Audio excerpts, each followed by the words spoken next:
Okay, we're going to do a quick video on thyroid lab values. They're pretty complicated, but I think there's only a couple things that you need to know. So we're going to try to just cut to the chase and only go over the things that are necessary rather than everything, because it's not just the thyroid, but the pituitary and other, kidney function medications people are taking that can affect the thyroid lab values. For what we need to know specifically for ultrasound, there's only a couple things that we need to know. So the main one is the thyroid stimulating hormone. So if we have TSH, if you break it down, we have thyroid stimulating hormone, and that's produced from the pituitary.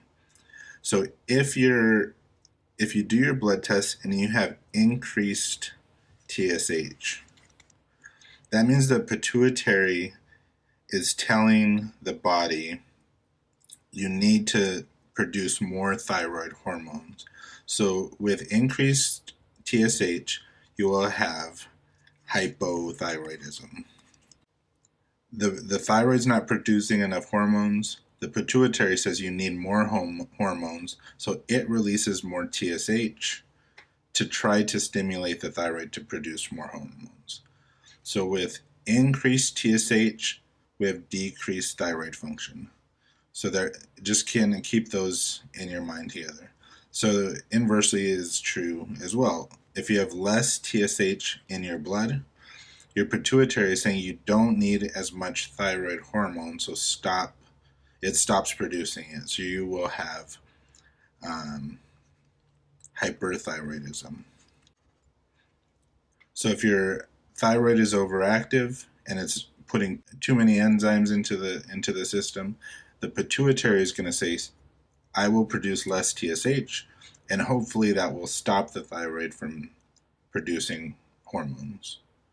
So if the levels of TSH are abnormal, high or low, then they'll check the levels of the thyroid hormones, and those are the T3 and T4.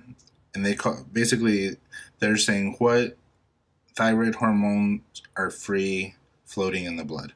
So they call them free T3 and free T4. So if you have increased, and they'll go together, if 3 is up, 4 is up. This will be hyperthyroid because the thyroid is producing too many hormones.